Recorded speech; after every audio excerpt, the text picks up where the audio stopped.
तो मेरा सफ़र शुरू होता है यहाँ पहली शुरुआत के साथ। और वो है, मैं इस वक्त उपस्थित हूँ बिहार शरीफ के एक छोटे से जंक्शन पे, जिसे आप बिहार शरीफ जंक्शन कह सकते हैं। और यहाँ से मैं चला और जाते जाते मैं फ्लाईओवर पे चढ़ा, कुछ शॉट्स लिए क्योंकि यहाँ मुझे बहुत ही अच्छी सीन मिल रही थी। मैं सीढ़ियों से नीचे चलता गया और ये रास्ते में कुछ लोग और भी थे जो जा रहे थे। मैं इंतज़ार कर रहा था आने वाली ट्रेन की, लेकिन उससे पहले मैं आपको ये दिखाना चाहता हूँ कि ये जंक्शन आखिर में है कैसा। ये अभी तो एक छोटा जंक्शन है, लेकिन फिर क्या, मेरी ट्रेन आ गई, बाकी बातें बाद में करेंगे। ये कुछ वो ट्रेन है जो रुकी हुई थी और मैं जल्द ही पहुँच गया पटना। और यह है पटना की जंक्शन। और यहाँ के बाद मेरा सफ़र में मिलती है महावीर मंदिर, जो कि पटना में ही है। अब रास्ते में मंदिर मिल जाए और अगर आप वहाँ ना जाएं तो ये कोई मतलब सी बात नहीं होती है।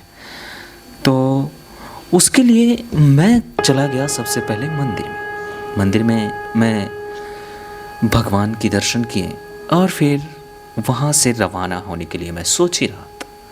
फिर मैंने सोचा कि और भी मूर्तियाँ हैं माँ देवी लोग की, तो इनसे आशीर्वाद लेना ज़रूरी था। फिर मैं इनके कुछ शॉट्स लिए और ये काफ़ी बहुत खूबसूरत था, बहुत ज़्यादा। फिर मैं वहाँ से एक छोटी गाड़ी में बैठता हूँ और फिर मैं चल जाता हूँ। और ये सफ़र है मेरी पटना जू जाने के लिए। और इस जू जाने के रास्ते में मैं ऑटो पे बैठा, जो कि एक लोकल ऑटो थी, लेकिन बहुत ही अजीब सा सफ़र लग रहा था। मैं इन सारी पेड़ों को देख रहा था, एक ऐसी सफ़र जो कि काफ़ी बेहतरीन लगती है। और मैं जब पहुंचा ये पटना जू, तो अब मैं आपको बता दूं कि मेरा नाम है सूरज प्रताप, जो कि इस ब्लॉग को कर रहा हूँ। मेरा कैमरामैन मेरे साथ था, जो कि ये सारी शॉट्स ले रहा था। मैं आगे जा गया। जाने के बाद मैं सबसे पहले टिकट काउंटर पे जाता हूँ और मुझे वहाँ एडल्ट टिकट 30 रुपीज़ में मिलती है। यहाँ पे टिकट चेकिंग भी होती है और चेक होने के बाद हम इंटर कर जाते हैं पटना जू में। यहाँ ये फूल की खुशबू से ज़्यादा इनकी जो सीन्स थी, इनकी खूबसूरती बहुत अट्रैक्ट कर रही थी। इनमें जो छोटे छोटे घर बने हुए थे, ऐसा लग रहा था कि आप कोई जू में नहीं, किसी जंगल में आए, और एक बहुत ही खूबसूरत जंगल।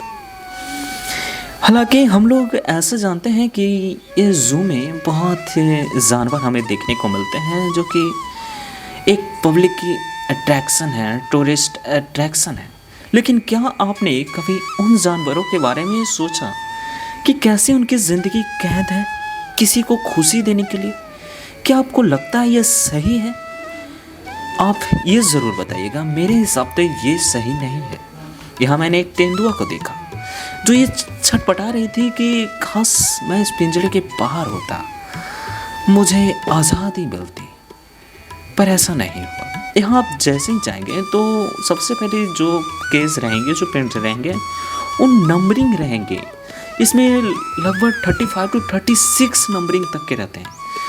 और उसके बाद जो भी जानवर अंदर कैद हैं, उनके बारे में डिटेलिंग आपको एक नॉलेज मिलेगी। आपको बाहर एक बोर्ड में आपको उनकी सारी डिटेल रहेगी।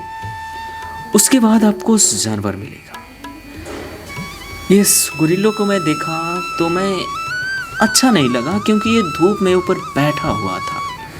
मैं वहाँ जाने के बाद ये सीन से ज़्यादा मैं ये सोच रहा था कि इनकी ज़िंदगी कैसे कट रही है। मैंने अपने कैमरामैन से भी ये डिसीज़न लिया कि ये जो इनकी ज़िंदगी है वो काफ़ी वियर्ड सी है ना, इनकी आज़ादियाँ छीन ली गई है, लेकिन फिर भी ये हम लोग के लिए यहाँ रहते हैं। लेकिन एक खुश नसीब बात है कि इनका देखभाल बहुत अच्छी से किया जाता है। फिर मैं यहाँ आता हूँ सांपों की दुनिया में, जहाँ आपको अलग अलग तरह के स्नेक दिखेंगे, अजगर, बड़े छोटे जहरीले, हर तरह के स्नेक। और ये शीशे में कैद है। जैसा कि आप जानते हैं, सांप एक रिप्टाइल्स है और इसे बहुत इसे घास में रहना पसंद है और ये फिर बदी डालियों में रहना इसे पसंद है, लेकिन कैद तो नहीं, लेकिन फिर भी ये है। और इनके खाने पीने की सारी सामान अंदर दी जाती है। और मैं यहाँ जब आप सांप वाले घर में अगर आप जाते हैं तो आपको एक म्यूजियम जैसा फील हो, क्योंकि इनको कैद कर दी गई है एक शीशे, जहाँ अंदर मिट्टी है, उनके खाने के सामान है और कुछ लकड़ियाँ रख दी गई है जिससे इन्हें फील हो कि हाँ तुम जंगल में हो, लेकिन ऐसा है नहीं। और एक कैद रहने की वजह से इनमें कोई भी चलना फिरना नहीं होता है, ये शांत रहते हैं। कोई एक सांप मुझे देखा जो काफ़ी अजीब सी बिहेवियर कर रहा था, वो नीचे ऊपर हो रहा था। कई सांप बस सोए हुए थे और ये अच्छी चीज़ नहीं है। आप शॉर्ट्स को एंजॉय कीजिए। जैसा कि आप देख रहे हैं ये ऊपर से नीचे की ओर आ रहा है और इसकी दीवारों पे वैसी सारी इमेजेस बनाई गई है जिसे ट्रीज वगैरह, ये साइकोलॉजिकली इन पे इफेक्ट करती होगी कि हम एक जंगल में हैं और मिट्टियों से इन्हें लगता होगा कि हम आज़ाद हैं, लेकिन इनके साथ ये स्कैम है।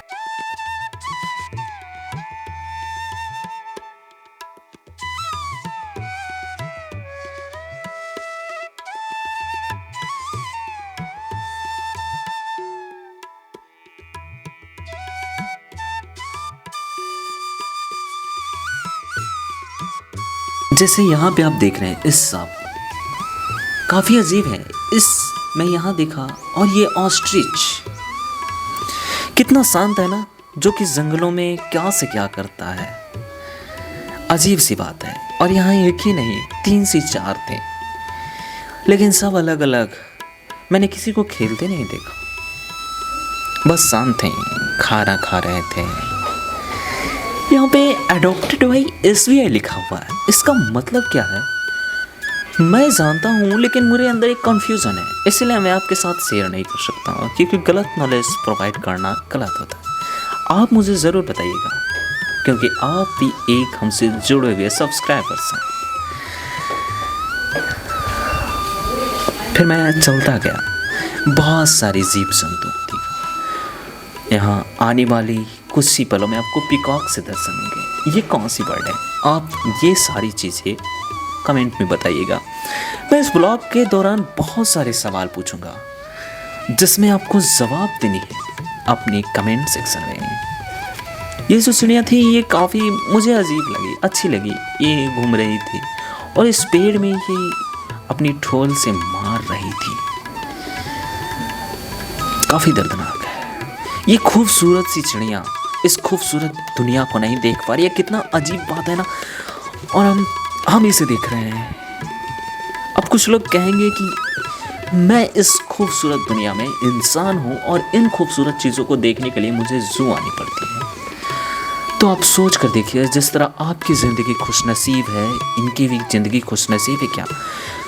नहीं ना, नहीं। यहाँ पे ये पीकॉक है जो कि जब ये पंख फैलाते हैं तो ये काफ़ी ज़्यादा खूबसूरत लगता है, लेकिन इनकी खूबसूरती छीन ली गई है एक कैद खाने में।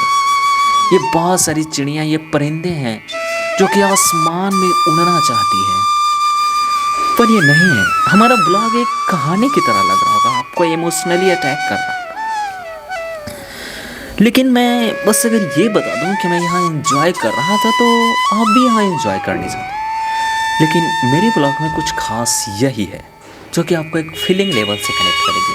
आपको कुछ नॉलेज चाहिए, ऐसे तो आप जाकर भी देख सकते हैं या फिर आपने कभी देखी भी होगी, लेकिन इन जानकारियों के बारे में आपको थोड़ा सा गौर करना होना चाहिए। इनकी आज़ादी की जो जगह है उसे और बड़ी कर देनी चाहिए। जैसे यहाँ पे आप देखें, ये एक समुद्री जीव है और इसे छोटी सी पानी में यहाँ पे दे दिया गया है। अजीब सी बात है।